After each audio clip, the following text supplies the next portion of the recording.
Hello everyone, welcome to our channel. हम कर रहे हैं चैप्टर नंबर 1 बिजनेस, जो है सेमेस्टर 1 के अंदर FY BCom।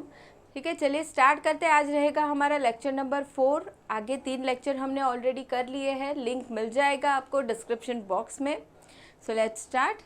आज हमें पढ़ना है सिग्निफिकेंस या इम्पोर्टेंस ऑफ बिजनेस। बिजनेसेस तो बहुत सारे हो रहे हैं हमारी कंट्री में, ठीक है, एंड उसके टाइप्स भी हमने पढ़े कि क्या क्या टाइप्स के बिजनेस होते हैं। लेकिन अब हमें देखना है कि ये बिजनेसेस क्या क्या रोल प्ले करते हैं, क्या क्या इम्पोर्टेंस है इन बिजनेस का। तो चलिए स्टार्ट करेंगे। तो business plays an important role in any economy. कोई भी इकोनॉमी हो, हम हमारी कंट्री की बात करें या कोई अदर कंट्री की, बिजनेसेस बहुत ज़्यादा इम्पॉर्टेंट रोल प्ले करते हैं कंट्री को आगे लाने के लिए। क्योंकि बिजनेसेस तो क्या करते हैं, अच्छी क्वालिटी का गुड्स एंड सर्विस प्रोवाइड करते हैं, प्लस जॉब अपॉर्चुनिटीज़ लाते हैं कंट्री में।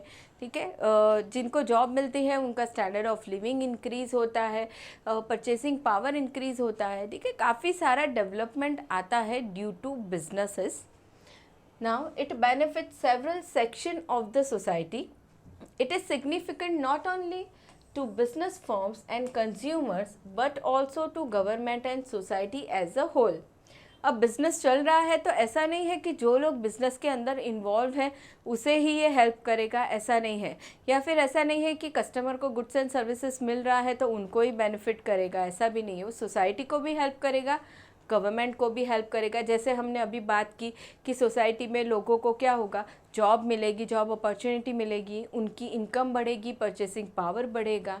ठीक है, सेम वे गवर्नमेंट को भी हेल्प होने वाली है, गवर्नमेंट को टैक्स मिलेगा, गवर्नमेंट का रेवेन्यू होने वाला है, उसकी वजह से हमारी कंट्री में डेवलपमेंट आएगा।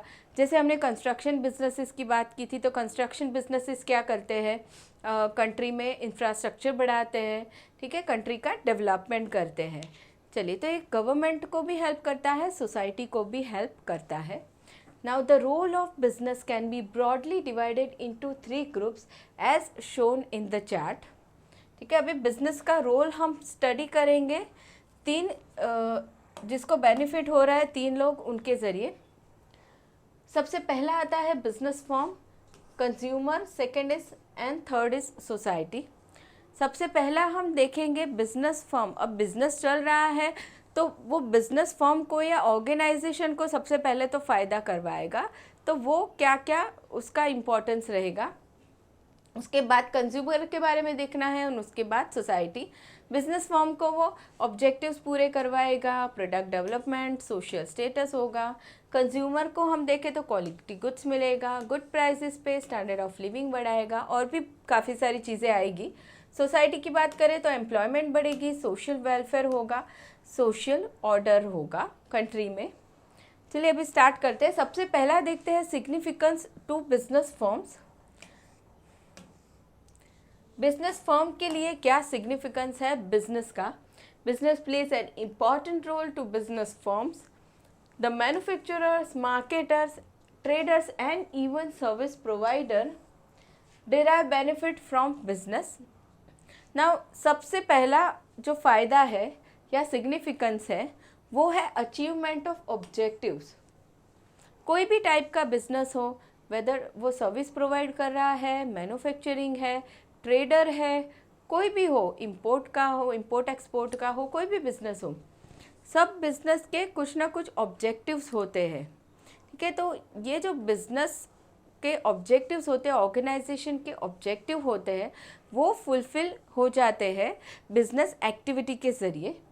Now good business activities help a firm to achieve its objectives by producing quality goods and services that satisfies customers requirement. A firm can achieve its objective such as, जब customer को business अच्छी goods या services provide करता है तो business खुद का भी फ़ायदा करवाता है। कैसे करवाएगा, उसका सेल्स बढ़ेगा, प्रॉफिट बढ़ेगा, बिजनेस ग्रो करेगा, शेयर होल्डर्स को डिविडेंड अच्छा मिलेगा। ठीक है, काफ़ी सारे फ़ायदे होते हैं। नाउ देखिए, अब उन लोगों ने बताया increase its sales, increase in market share, increase in profit, enhancement of corporate image, growth and expansion of business. Corporate image भी बिजनेस की बढ़ती है जब बिजनेस अच्छे गुड्स या सर्विसेज देता है कस्टमर को, क्योंकि उसका प्रॉफिट बढ़ने वाला है, शेयर्स की प्राइस बढ़ेंगे, उसकी वजह से मार्केट में कॉरपोरेट इमेज या हम कहेंगे गुडविल भी बिजनेस की बढ़ जाती है। Now next one, corporate image. देखिए सेकेंड पॉइंट अभी वही आया है कॉरपोरेट इमेज के बारे में। कॉरपोरेट इमेज जिसे हम कहेंगे मार्केट में गुडविल बढ़ना बिजनेस की, ठीक है। अब ये जो गुडविल की हम बात करेंगे मार्केट में, वो कैसे बढ़ती है बिजनेस के अंदर, जब बिजनेस अच्छे गुड्स प्रोवाइड करेगा, सर्विस प्रोवाइड करेगा, अच्छा बिजनेस करेगा, प्रॉफिट करने वाला है बिजनेस उस प्रॉफिट के ज़रिए खुद ग्रो करेगा, एक्सपांशन करेगा, डाइवर्सिफिकेशन करेगा, जिसकी वजह से मार्केट में कॉरपोरेट इमेज बढ़ती है बिजनेस की। Now every business firm makes effort to develop a good corporate image, good business practices such as R&D, effective after sales service, corporate social responsibility, etc. enable a firm to develop a good corporate image in the minds of the various stakeholders such as consumers या customers, employees, dealers, shareholders, suppliers and others. देखिए क्या क्या करता है business. R&D कर सकता है corporate image बढ़ाने के लिए, प्रोडक्ट में कुछ ना कुछ इनोवेशन ला सकता है, इफेक्टिव आफ्टर सेल्स सर्विस जहाँ पे रिक्वायर्ड हो, जिन प्रोडक्ट्स में वहाँ पे आफ्टर सेल सर्विस प्रोवाइड कर सकता है। कॉरपोरेट सोशल रिस्पॉन्सिबिलिटी, ये हमने पढ़ चुके हैं आगे के लेक्चर्स में। बिजनेसेस क्या करते हैं, जिन भी बिजनेसेस को एप्लीकेबल हो वो बिजनेसेस सोशल रिस्पॉन्सिबिलिटी उनकी बराबर से फुलफ़िल करते हैं, ठीक है। कुछ अमाउंट स्पेंड करते हैं सोशल रिस्पॉन्सिबिलिटी के लिए, तो वो हो जाएगा कॉर्पोरेट सोशल रिस्पॉन्सिबिलिटी। ये सारी ही चीज़ें करके बिजनेस उनकी कॉर्पोरेट इमेज को बढ़ा सकते हैं। नाउ आगे देखते हैं। अब यहाँ पे कुछ इन्फॉर्मेशन दिया है रेफरेंस के लिए, जिसे आप लोग रेफर कर सकते हैं। नाउ आगे बढ़ते हैं। थर्ड पॉइंट जो है कस्टमर सेटिस्फैक्शन। देखिए अभी बिजनेसेस जब बहुत अच्छे से गुड्स एंड सर्विस देते हैं कस्टमर को, तब जाके क्या होता है, कस्टमर सेटिस्फाइड होता है, ठीक है। अभी ये जो अच्छा गुड्स एंड सर्विसेज की हम बात करें, वो बिजनेसेस कैसे प्रोवाइड कर सकते हैं, उसके लिए मार्केट सर्वे करना पड़ेगा, कस्टमर से इंफॉर्मेशन लेनी पड़ेगी, रिव्यू लेने पड़ेंगे, फीडबैक लेने पड़ेंगे कि भाई उन्हें किस तरह के गुड्स या प्रोडक्ट की रिक्वायरमेंट है, किस तरह की सर्विसेज की रिक्वायरमेंट है। उसके बाद उसी तरह का गुड्स बना के या प्रोडक्ट में चेंजेस करके क्या हो सकता है, कस्टमर को उनकी रिक्वायरमेंट के हिसाब से प्रोडक्ट दिया जा सकता है। Now sound business practices enable a firm to satisfy its customers. The business activities that generate customer satisfaction include timely and effective after sales service, improvement in quality of product, maintaining good customer relationship, effective sales promotion activities। ये सारी ही चीज़ें की जा सकती है customer satisfaction बढ़ाने के लिए। आफ्टर सेल सर्विसेज अच्छी प्रोवाइड करनी है, क्वालिटी ऑफ प्रोडक्ट बढ़ाना है, ठीक है। वो क्वालिटी ऑफ प्रोडक्ट कैसे बढ़ाया जाएगा, जैसे हमने अभी मैंने कहा कि कस्टमर का रिव्यू लिया जाएगा, फीडबैक लिया जाएगा एंड उसके बाद प्रोडक्ट में चेंजेस किए जाएंगे। तो improvement in quality of product, maintaining good customer relationship, customer के साथ अच्छे रिलेशनशिप मेंटेन करके कंपनीज या बिजनेसेस क्या करेंगे, इंफॉर्मेशन रखेंगे कस्टमर की, ठीक है, सारी हिस्ट्री मेंटेन रखेंगे एंड उन्हें कंटिन्यूसली अपडेट करते रहेंगे उनके प्रोडक्ट के बारे में, ऑफ़र्स के बारे में, ठीक है। अलग अलग उन्हें और बेनिफिट्स देंगे कस्टमर्स को, तो वो हो जाएगा maintaining good customer relationship. Next आता है इफ़ेक्टिव सेल्स प्रमोशन एक्टिविटीज़। ये सारी ही चीज़ें कस्टमर सेटिस्फेक्शन लाती है। नाउ नेक्स्ट आता है कॉम्पिटिटिव एडवांटेज। चलिए कॉम्पिटिटिव एडवांटेज की हम बात करेंगे तो good practices, good business practices enable a firm to gain competitive advantage in the market. देखिए कॉम्पिटिटिव एडवांटेज का मतलब क्या हो जाएगा, मार्केट में किसी भी तरह का बिजनेस ले लो, कोई भी हो, ठीक है, इलेक्ट्रॉनिक बिजनेस हो या सर्विस प्रोवाइड करने का हो, होटल इंडस्ट्री हम कहें सॉरी, इंश्योरेंस की हम बात करें, या फिर कोई भी एग्जांपल ले लो, सारे ही बिजनेसेस के लिए कंपटीशन बहुत हैवी है। मार्केट में बहुत सारा कंपटीशन रहता है। तो कोई भी बिजनेस क्या ट्राई करेगा कि उसके पास कोई ऐसी अच्छी चीज़ हो जो उसके कॉम्पिटिटर से बेहतर हो, ठीक है। या तो प्रोडक्ट क्वालिटी यूनिक हो, या तो फिर प्राइसिंग में कुछ चेंज हो, या तो फिर टेक्नोलॉजी कुछ अलग हो, कुछ ऐसी चीज़ हो जो उसके कॉम्पिटिटर के पास नहीं है, जिसके ज़रिए वो मार्केट में ज़्यादा से ज़्यादा कस्टमर को अट्रैक्ट कर सकता है। उसे हम कहेंगे कॉम्पिटिटिव एडवांटेज लेना। तो अब बिजनेसेस क्या करेंगे, अच्छी बिजनेस प्रैक्टिसेस अगर वो रखते हैं, मतलब क्वालिटी प्रोडक्ट्स वो देते हैं या फिर अच्छी प्राइसिंग पे वो देते हैं, तो उससे क्या होता है, बिजनेसेस को कॉम्पिटिटिव एडवांटेज मिलता है। Now, good business practices enable a firm to gain competitive advantage in the market. For instance, innovation in products and services enable a firm to gain competitive edge in the market. Innovative firms can easily face competition in the market. अब उन लोगों ने example दिया है कि जो businesses innovation करते रहते हैं, उनके प्रोडक्ट में या सर्विसेज में कुछ ना कुछ नया लाते रहते हैं, वो मार्केट का कंपटीशन बहुत इजीली फेस कर सकते हैं। ना for instance, firms like Volkswagen, Samsung, Roche, Intel, Microsoft are some of the world's top spends on R&D, and therefore these companies come up with innovative products which gives them competitive edge in the market. देखिए, ये जो बड़ी बड़ी companies है, ठीक है, जिनकी बहुत अच्छी गुडविल है या ब्रांड नेम है, तो ये लोग क्या करते हैं, बहुत ज़्यादा अमाउंट स्पेंड करते हैं रिसर्च एंड डेवलपमेंट में।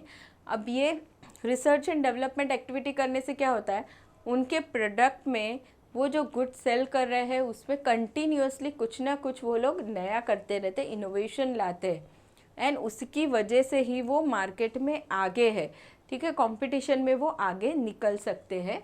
तो उसे हम कहेंगे कॉम्पिटिटिव एडवांटेज अचीव करना। Now next is efficiency of business.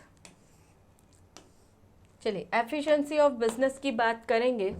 अब जब एफिशिएंसी की बात आती है तो वहाँ पे हम क्या देखेंगे कि हमारी जो कॉस्ट लग रही है बिज़नेस को चलाने में, उसके सामने रिटर्न हमें कितना मिल रहा है, ठीक है।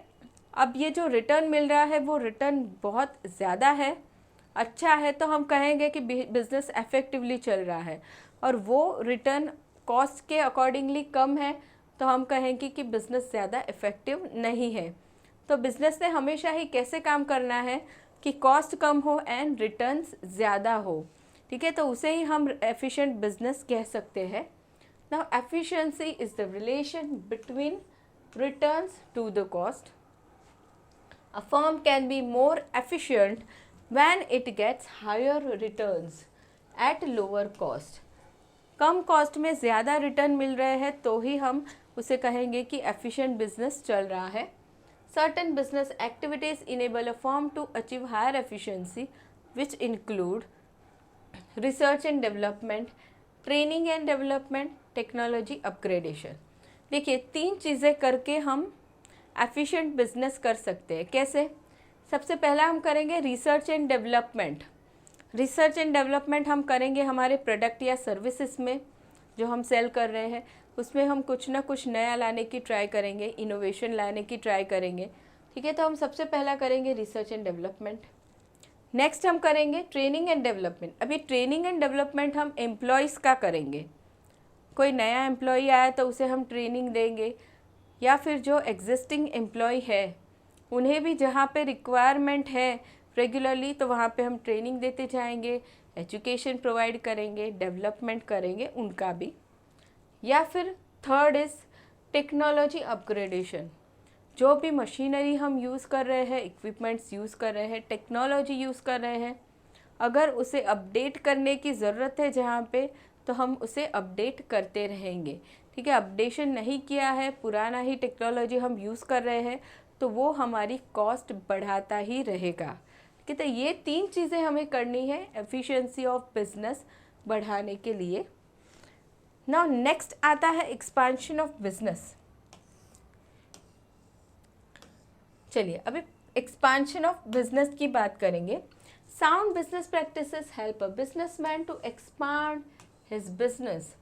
सम of the strategies of business expansion include. अब बिजनेस एक्सपांशन की हम बात करें तो बिजनेस एक्सपांड करना मतलब बिजनेस को बढ़ाना, ठीक है। अब ये बिजनेस एक्सपांशन में कौन कौन सी चीज़ें आएगी? सबसे पहला आएगा मार्केट डेवलपमेंट, ठीक है। अब मार्केट डेवलपमेंट मतलब नया मार्केट क्रिएट होना। फर्म क्या करेगा? नया मार्केट में आए, the firm enters in the new market. कोई एक शॉपकीपर है, ठीक है, एक जगह पे वो बिज़नेस कर रहा है लोकल एरिया में, वो ट्राई करेगा कि वो और आगे जाए, दूसरे एरिया में भी ट्राई करे सेल करने की। उसने क्या किया? नए मार्केट में वो एंटर हुआ, या फिर हम कहें कोई मॉल है या सुपरमार्केट है, कोई एक जगह पे वो ऑपरेट हो रहा है, चल रहा है, बहुत अच्छा बिजनेस किया। अभी वो क्या करेगा? मार्केट सर्वे करेगा, कस्टमर्स के ओपिनियन लेगा, एंड उनके ओपिनियन के हिसाब से अगर उसे लगता है कि किसी और एरिया में भी हम सुपरमार्केट की ब्रांच ओपन कर सकते हैं तो वो वहाँ पे भी ओपन करेगा। क्या किया उसने? मार्केट डेवलपमेंट किया, ठीक है, न्यू मार्केट में एंट्री किया। Next is product development. जो प्रोडक्ट सेल कर रहा है उसमें डेवलपमेंट लाएगा। A firm introduces new products, ठीक है, जो ऑलरेडी वो प्रोडक्ट सेल कर रहा है उसी के साथ वो न्यू प्रोडक्ट भी लाएगा। कैसे लाएगा? रिसर्च एंड डेवलपमेंट करके न्यू प्रोडक्ट बनाएगा एंड उसे सेल करेगा। Next is market penetration. The firm increases its market share in existing market through aggression, promotion and product modification. क्या कर रहा है फर्म? देखिए, firm increases its market share, market share बढ़ाने की वो ट्राई कर रहा है इन एग्जिस्टिंग मार्केट। नए मार्केट में वो गया ही नहीं है, जहाँ पे वो ऑलरेडी है, जहाँ जैसे हमने सुपरमार्केट का एग्जांपल लिया, जो लोकेशन पे वो है वहीं पे वो काम करेगा, नए एरिया में नहीं जाएगा। वहीं के वहीं वो क्या करेगा? अग्रेशन, प्रमोशन, ज़्यादा से ज़्यादा एडवर्टीज़मेंट करेगा, नई नई ऑफर्स देगा, ये चीज़ें करेगा। प्रोडक्ट मॉडिफिकेशन, नई नई वैरायटी ऑफ प्रोडक्ट्स लाएगा। जो भी वो बहुत सारे प्रोडक्ट बेच रहा है सुपरमार्केट में, नए नए प्रोडक्ट ला के रखेगा, ठीक है। इसके ज़रिए क्या होगा? मार्केट पेनिट्रेशन, मार्केट शेयर बढ़ेगा, ज़्यादा से ज़्यादा कस्टमर और आएंगे। चलिए next is diversification of business. Diversification का मतलब है जो प्रोडक्ट वो सेल कर रहा है उससे वो कुछ नया प्रोडक्ट सेल करने की ट्राई करेगा, उसी के साथ नया प्रोडक्ट, बिजनेस को डाइवर्सिफाई करेगा। जैसे टेलीविज़न बनाने का बिजनेस है तो वो साथ ही में वॉशिंग मशीन का भी स्टार्ट करेगा, थोड़ा बिजनेस को उसने डाइवर्सिफाई किया। Next is mergers and takeovers and so on.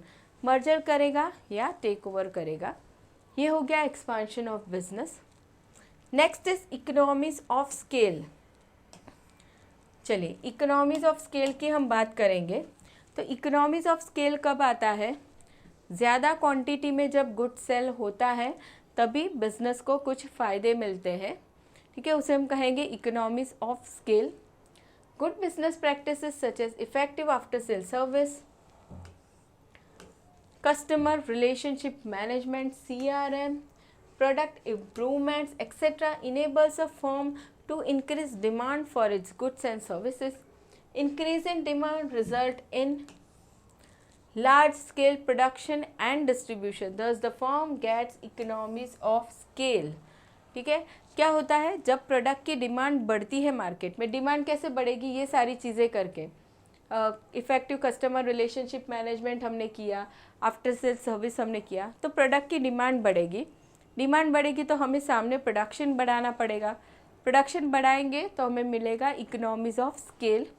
Economies of production such as discount on bulk purchase of materials, saving in labour cost due to installation of labour saving devices etcetera. ज़्यादा production करना है तो हम क्या करें? Bulk में material लेने वाले हैं, इक्विपमेंट्स लेंगे, वहाँ पे हमें डिस्काउंट्स मिलेंगे, लेबर कॉस्ट में भी सेविंग होगा। तो ये सारी चीज़ें हमें बेनिफिट करवाती है, उसे हम कहते हैं economies of scale. Now next is economies of distribution such as freight concession on bulk shipment. जैसे हमें प्रोडक्शन में फ़ायदे हुए वैसे ही डिस्ट्रीब्यूशन में भी होंगे। जब हम गुड्स कस्टमर तक पहुंचा रहे हैं उसमें भी बेनिफिट होगा। जैसे फ्रेट कंसेशन मिला ऑन बल्क शिपमेंट, ज़्यादा से ज़्यादा हमने गुड्स शिपमेंट करवाया तो उसमें हमें बेनिफिट मिला। ठीक है, चलिए ये हमने देखा 7th economies of scale. Next is optimum utilisation of resources. Resources की हम बात करेंगे। बहुत सारे रिसोर्सेज यूज़ होते हैं बिजनेसेस के अंदर, जैसे हम कहेंगे रॉ मटेरियल है, या फिर फाइनेंस है, या फिर लैंड है, लेबर है, मशीनरी है, बहुत सारे नेचुरल रिसोर्सेज है। तो इन रिसोर्सेज का बिजनेस ने क्या करना होता है, मैक्सिमम यूज़ करना है एंड वेस्टेज उसका बहुत मिनिमम रखना है। उसे हम कहेंगे ऑप्टिमम यूटिलाइजेशन ऑफ रिसोर्सेज। अगर ये चीज़ की जाए तो ही बिजनेस एफिशिएंटली काम कर सकता है एंड ज़्यादा से ज़्यादा प्रॉफिट अर्न कर सकता है। Now sound business practices enable a firm to make optimum use of resources. A firm would be able to make optimum use of physical, financial and human resources only when it is in a position to generate demand for its goods and services up to its optimum production capacity. Now therefore a business firm knew to make every possible effort to improve its production and marketing activities. Businesses हमेशा ही क्या करेंगे, उनकी best try करेंगे कि वो जो सारे ही resources हैं जो यहाँ पे उन्हें बताए, फिजिकल है, फिनेंशियल है, ह्यूमन रिसोर्सेज है, सबका एकदम बेस्ट यूज़ करे और वेस्टेज एकदम मिनिमम करे। नाउ नेक्स्ट आता है रिसर्च एंड डेवलपमेंट। चलिए रिसर्च एंड डेवलपमेंट भी बहुत इम्पॉर्टेंट है बिजनेस में। हमने देखा business activities like marketing, research and product research and development enable a business firm to undertake product development। देखिए मार्केटिंग रिसर्च जब किया जाएगा, मार्केटिंग रिसर्च में क्या होता है, कस्टमर के रिव्यू लिए जाते हैं, ओपिनियन लिया जाता है, फीडबैक लिया जाता है कि उन्हें किस तरह का प्रोडक्ट की रिक्वायरमेंट है, या फिर जो प्रोडक्ट सेल हुआ है उसमें क्या क्या चेंजेस उन्हें चाहिए। ठीक है, प्रोडक्ट रिसर्च किया जाता है, उसकी वजह से प्रोडक्ट डेवलपमेंट होता है। अब ये जो फीडबैक लिए तो ऐसा नहीं है कि फीडबैक या रिव्यू लेके फिर ऐसे ही रख दिया गया, नहीं, उसके अकॉर्डिंगली प्रोडक्ट में चेंजेस किए जाते हैं एंड उसकी वजह से प्रोडक्ट डेवलपमेंट आता है। Now through marketing research a firm can identify customer requirements. The market research findings can be used by product research and development team to introduce new and innovative product। देखिए ये जो market research findings मिली, finding मतलब जो चीज़ें जानने मिली market research के अंदर, वो इंफॉर्मेशन को यूज़ किया जाता है एंड क्या किया जाता है, न्यू एंड इनोवेटिव प्रोडक्ट बनाया जाता है जो सूटेबल होता है कस्टमर की रिक्वायरमेंट से या फिर उनके रिक्वायरमेंट के अकॉर्डिंगली रहता है। ठीक है, तो ये हो गया हमारा 9th point, research and development, 9th significance हम कहेंगे। ना next one is relationships with society. देखिए सोसाइटी में बहुत सारे लोग आते हैं। ठीक है, सोसाइटी में कस्टमर्स भी है, जनरल पब्लिक भी है, ठीक है, मीडिया है। ये सारे लोगों के साथ बिजनेस ने अच्छे रिलेशंस मेंटेन करना बहुत ज़रूरी है। अगर अच्छे रिलेशंस मेंटेन है तो ही क्या होने वाला है, कॉरपोरेट इमेज बिजनेस का बढ़ेगा।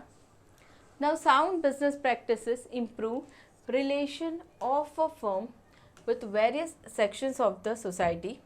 Business firms need to maintain excellent relations with the dealers, suppliers, customers, government authority, media people and society in general। देखिए सारे लोगों से अच्छे रिलेशन मेंटेन करने होंगे। जैसे डीलर है, मतलब कि जो सेलिंग हो रहा है, सेलर सीधा कस्टमर को नहीं बेच रहा है, वो डीलर के थ्रू बेच रहा है।